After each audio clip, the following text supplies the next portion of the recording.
What's up, guys? Davram from Davram Gaming here, and I've got a special treat for you.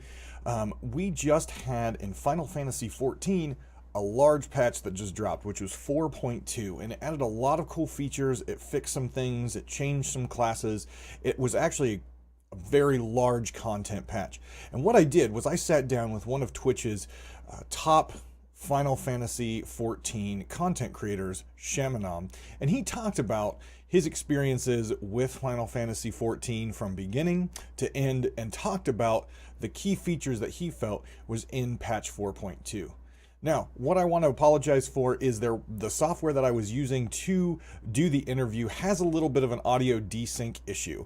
That will be fixed before I do any other interviews, but this interview was so incredible and Sham took the time out of his day to do that with us, so I wanted to make sure you all got to see it. So, without further ado, here you go.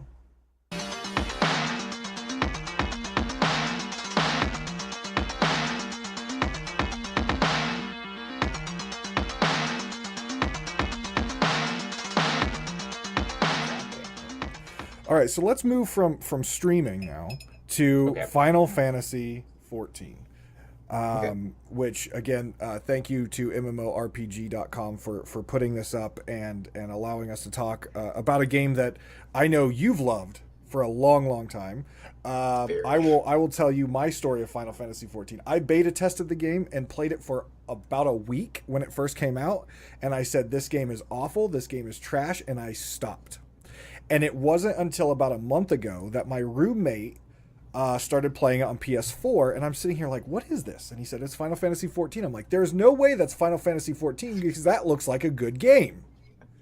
And he's like, no, it's Final Fantasy 14. So I go downstairs and I get my collector's box that I had from the beta. And sure enough, the little security fob is not in there anymore. So I had to buy it again. But I installed it. I started streaming it, and I've absolutely loved it. And it's a completely different game. So when did you start playing the game? And have you kind I of played it all the way through? I didn't. I beta tested it as well too. I did not think that it was in a very great spot at 1.0. It was just the servers consistently crashed. You used certain abilities, it crashed. The fates were broken. The whole look of it was just not something polished. And most players who are in MMORPGs really like to do things together. They want to get the best gear quickly. They want to find a really great game with a great community. And I think at that point in time, it just felt it was missing elements Mm-hmm. of what most MMORPGs have, like with World of Warcraft, where um, it was just, it felt like it was nothing that was going completely right in the right direction. And I agree with that. When I came back to the game in 2.0, um, this was back almost 5 years ago. Got into started playing the game. I was playing it solo. I was looking for something to play other than World of Warcraft. Hands down, it was just WoW was just not something that I really wanted to play. I was kind of depressed and I was in a really bad spot. And I was looking for a different like type of game. I didn't want to play League because it felt like it was just going from one toxic game to a Yeah. next toxic game. So I was always into Final Fantasy. I played 8. That was my first MMO. I mean, that was my first type of RPG game at that point in time. Fell in love with it. And I realized my friend was actually playing 11 on his PS3 at the time that I was playing 8. And I was like, what is this game? This looks amazing. And he was like, this is Final Fantasy 11. This is an online version of it. And I would sit at his like apartment for like every other day, and I would just watch him play. Like I wouldn't play myself. He's like, "Are you sure you don't want to play?" I was like, "No, I'll just watch. I just want to understand the concept of the game." And fasting forward back to 2.0, was that I sensed that it was a really great wellness. Like people cared. They really wanted you to get through the content. They wanted you to understand that why you should not make this mistake or learn about this mechanic or understand that this is a strat or trying to get something crafted for you to have good gear. And they just felt that if they bettered you, then you have a better chance of bettering someone else. And I took that and ran with it. And then I joined a free company, which were a guild, and they were consistently doing things together. Like it was a family oriented Free Company. I mean, there are some people that had their lewd moments here and there, but at the end of the day, every single day there was always something going on. Like they would run dungeons together, Sure. or they would go out and go craft together. They would have some events like for different holidays or whatnot, and it was just a sense of family. And I took that as an amazing thing. Now they weren't into Twitch and streaming and whatnot. I was at that point in time. I would tell them, like, hey, if you ever want to watch, you can come and watch. But they weren't really as susceptible to it because they Uh-huh. just kind of wanted to do their own thing, Sure. which was great. Um, but to me, it felt like 14 was a relief to find an MMO where I actually felt like I was there. Like, well, I mean, not there, but I felt like I was really needed to do something, and that's was one of the selling points. The second thing was the main storyline quests were absolutely amazing. Great. The grind wasn't as bad unless you were doing Atma, but I'm pretty sure that everyone who was doing Atma had that grind type of feeling. Mhm. But just the community sold me 100%. That was like the biggest thing when I was on that trial. Yeah, it's so good. I like the ability you can switch between languages. Like if you're, depending on which server you're on or data center you're on, you can select which language you prefer to speak in. And so I believe the duty finder system tries to pair you up based on the language. I can't remember. There's like letters I believe that respond to or that are associated with language, but Yeah. I agree with you. Like the community in the game since I've been back again for about a month now has been absolutely great. And I came from I went from EverQuest back in 1998 to World of Warcraft, and World of Warcraft got really stale for me real quick, especially as you moved into the like after the expansion, what was it, Burning Crusade, then Lich King, it got stale.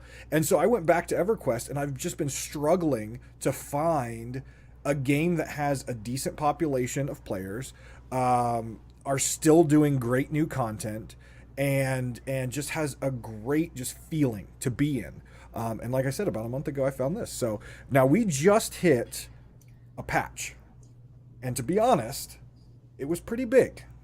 Yeah, 4.2 it's was a huge. decently sized patch, and they revamped things like I've got some of the notes here. We've revamped some housing and treasure hunts. We've revamped a PvP. They've revamped a lot of stuff, including some adding some new content, which I know you've been doing. Yeah, Um, as much as I possibly can. If I can try to get some more better content in, I'm all for it. right, right. So at this point right now, what is your favorite part that they added for 4.2? What was the best thing they did? To me, the best thing that they've implemented in has been the chocobo saddlebags, as well as more space for us to have.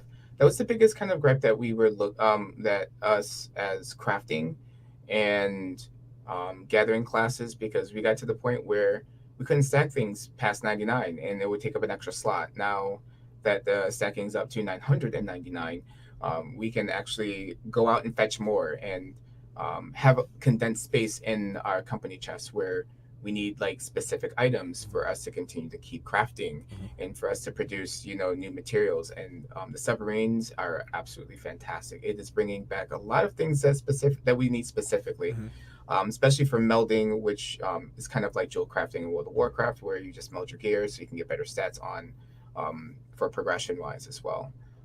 The new housing, introducing more housing for the community was a fantastic thing, and then implementing a way where people cannot just use one. It limits per account to one free company house and one personal house, because when they released housing in 4.1, they had a huge problem with multiple accounts going out and buying every single one of the Right. plots, and people were botting, and they would increase and up the price of the plots by more than 50, almost 100%, just for them to make in-game currency, Uh-huh. which really kind of sucked. Yeah. So for someone who stayed online and tried to get back online when the service went live and weren't able to because of that reason, so kind of it hindered a lot of people to have their own personal house to actually do A, B, and C, because maybe they're if they want to, if their free company is using, let's take for example, plots for gardening, those plots could be used for someone specifically to get something for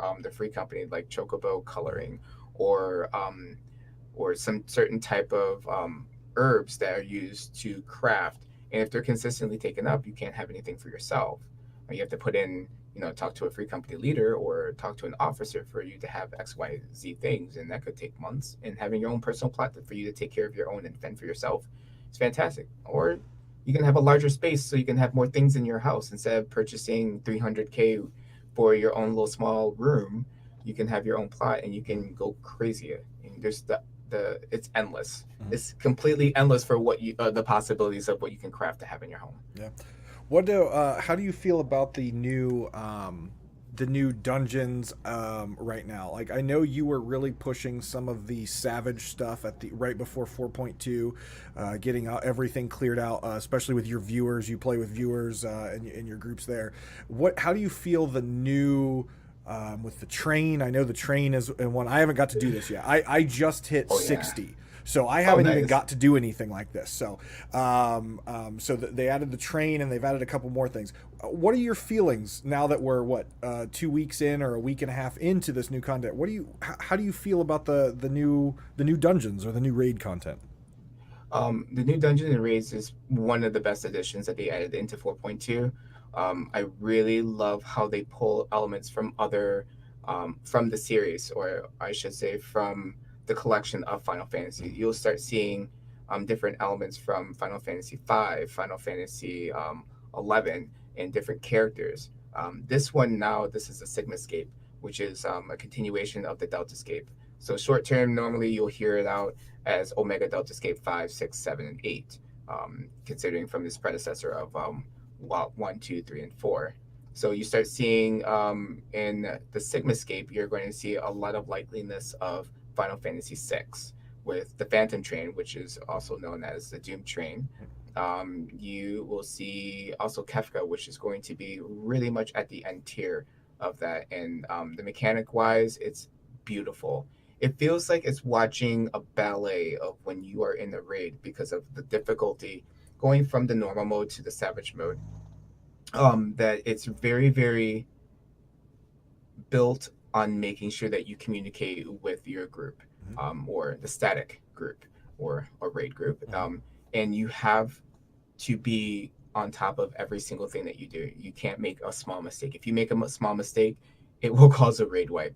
That difficulty is fantastic. I think that it pushes the boundary and really brings out the people who are at a certain level and being able to teach and instruct by giving us content. Now they've added in the feature where you can record your raids. You can go into a dungeon, you can click on the button to say that you wanted to record it. So let's just say if your raid group has completed all of the content and they have it recorded, you can actually save that, go into an inn, and have your free company be able to watch it, or anyone that's a part of your party that you want to watch it, so they can understand how to do the fight, what they need to do, and they can watch certain buffs on each and every individual. Like, you can see it from a different point of view of each and every character. If you are a healer or white mage or scholar or astrologian, you can see what they did at certain spots, why they stood at certain spots.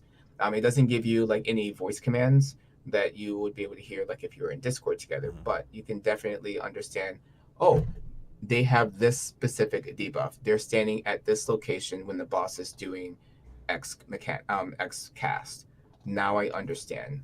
Instead of going to a YouTube video where they're only going to see it from technically one perspective, unless the broadcaster or the content creator is bringing you information about every single person, which is kind of hard to do. Very hard. But Ms. Tech is very good at doing that. Zeno usually shows you at the tank point perspective. Mr. Happy normally will show you as a damage dealer perspective. So it's great to see that there's different content creators that are providing that.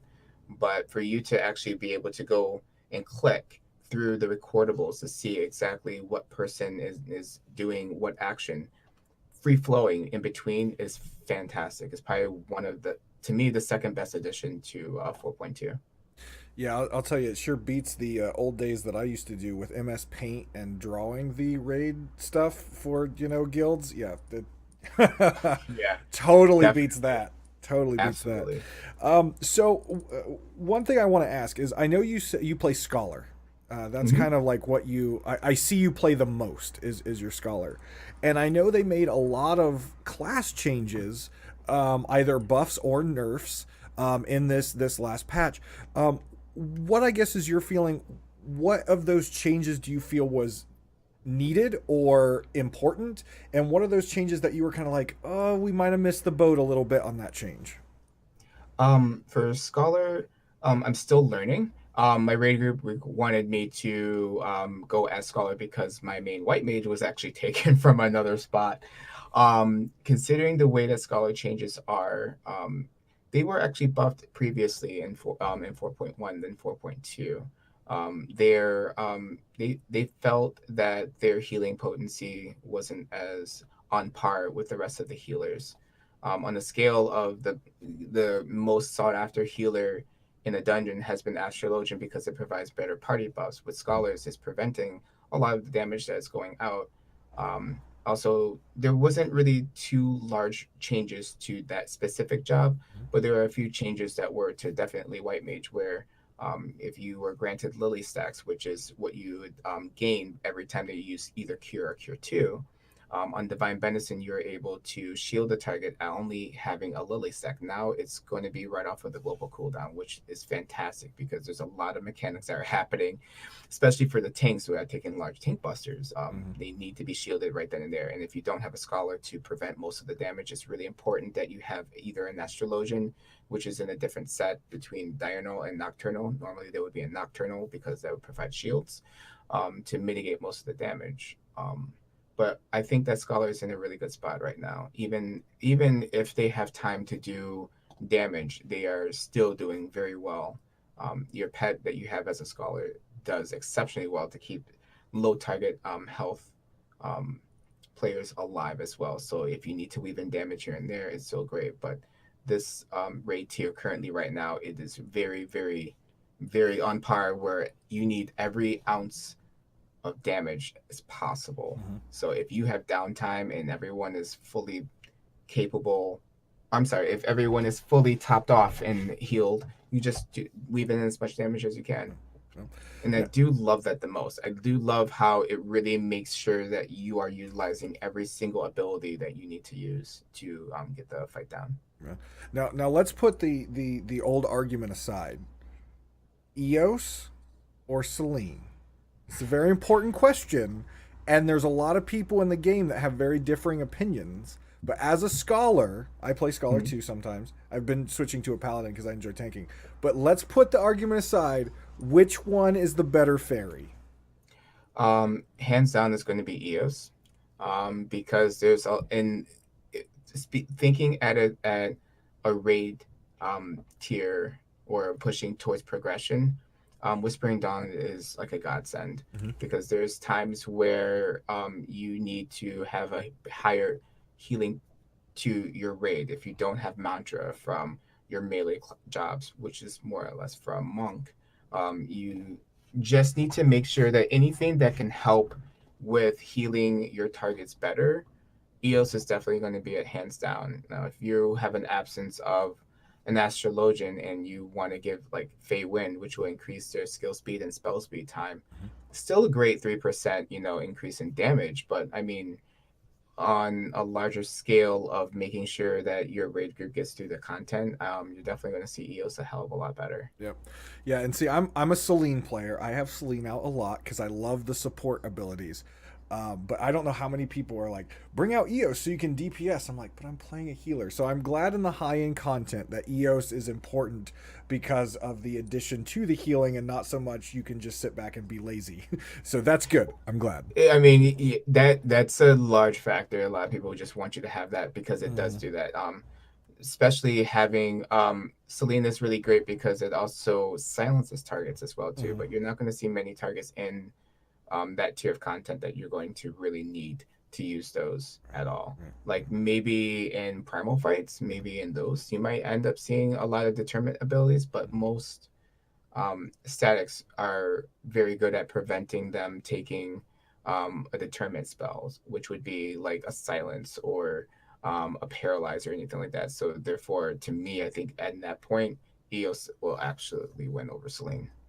So let me ask you about this. As far as the raid content and the new dungeons and things like that, and now again, I haven't got to play any of this, and I haven't been part of the game to play any of this high content. But one thing that I've heard from a lot of players is they don't like the fact that right now with 4.2's launch, that they can only basically get one piece of gear per reset for each of the new things. You get like one token or something, and you turn that in, you get your piece of gear, but you can't get another one until next reset. Is that something that Square has normally done, and how do you feel about that? Before, you would be able to only have the normal mode and it will set that limit. As a seeing that means to me that the developers really want you to enjoy the content and they just don't want to force you being able to get that end tier gear or best in slot instantly. They have to make sure that you're constantly coming back and you're subscribing to their platform for them to continue to keep bringing in more money to provide more content. I believe in that. And I think that's fantastic. You'll start to see towards next patches and next expansions or when more content's going to be produced that they will drop off that barrier. So therefore you don't have to worry. You can go back into the Deltascape, Deltascape V1, 2, 3, and 4, and you can continually farm that gear. You can get 340, but they will always break your limit of what type of in this game is called tombstones is what you turn into a vendor to get this specific gear.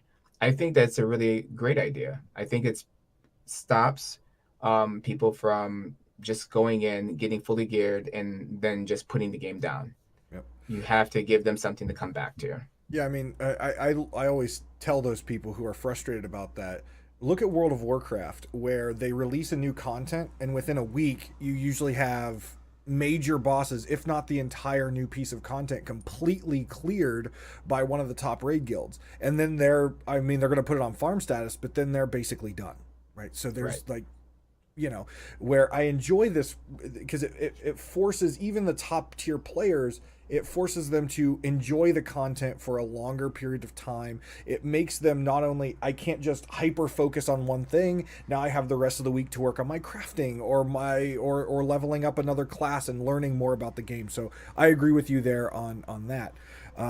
So we just got 4.2, and I know we're both enjoying that. We've got a lot more to do in 4.2. But where would you like to see, if you were in charge of the development of Final Fantasy 14, where would you like to see them go next? Where would you like to see, the main storyline? Is there any sort of lore that you would like to see them incorporate? Where would you like to see them go next with this game to continue what has been a great run for this game and what keeps getting better? For me, since I'm like a huge into Final Fantasy 8, I would love to see some bosses or whatnot from the next part of the Deltascape to see from Final Fantasy 8. Mhm. I want to see some like big, huge type of like monster bosses. I want something like, I mean, even if it could port you to a land that is relevant, because you start seeing that in the Deltascape where many of the areas and places that they take little small fragments of that area and you're like, you know what, this would be great to have this into our piece and add this to the collection.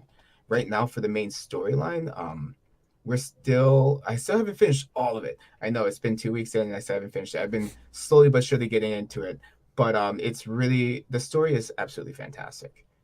It's really great how we're building up and we're helping rebuild Alamigo. Mhm. And Alamigo right now was broken because it was just liberated. Mhm. Once you get into Stormblood content, you'll notice that, sorry for spoilers, but just got liberated from the Garlean Empire, which had it under like lock. So people were defeated.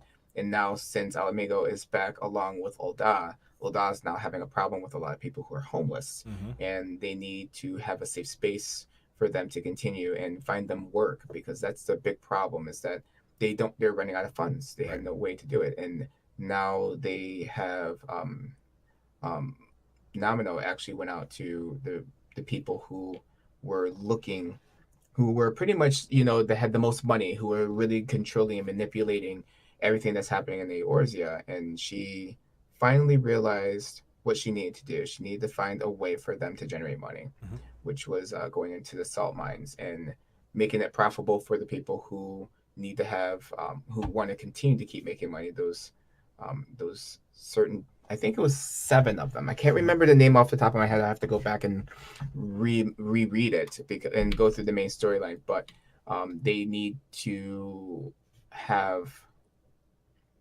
some type of stability in Ulda, and that was their way of doing it. Right. I need to go back and do my homework on that. Now. I would have to go back It's- and read the lore. well, yeah, I've read most of it, Uh-huh. and I mean I didn't skip through anything, but it's just going back and just having little small gaps and not Yeah, remembering that. Yep. Well, on a scale from 1, worst patch ever, to 10, best patch ever, where would you rate 4.2 for maybe folks out there who've been watching Final or have thought about maybe coming back? Where would you rate this patch as far as best to worst? I can't 100% give it a 10, but I definitely will say it's about like an 8.5, almost a 9. Hey, that's Yeah. that's pretty good. That's pretty good. And that's another thing that I'll tell anyone who's watching out there for MMORPG. The community for Final Fantasy 14 is awesome.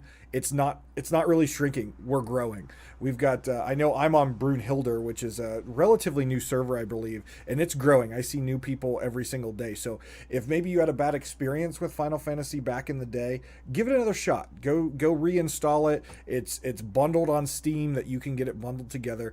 But give it another shot. If you are an MMORPG lover, you love the Final Fantasy universe, check it out. And if you're not sure about it, there's plenty of streamers, including Shamanom, on Twitch TV that will definitely show you what this content is and allow you to get excited about it. So tell the folks out there at MMORPG, when can they see you? Where can they see you? How can they, make sure they tune in and see what you bring to the world of content creation? Well, you can find me, Shamanom, every single morning at 7 a.m. Eastern Standard Time on the link below, right there. My name right there is on Twitter and on Facebook. I post every time that I go live. And you will be seeing me on the front page on Twitch on February the 24th at my start time as well, too. Oh, that's sweet. That's awesome. And also here, I'll give you a little sellout mode. If you look down in the corner of his panel, if you subscribe to him, you get that really cool, cute little emote. I have one. You should get one too, because I put it there because I love that little emote. So thank you very much for your time today.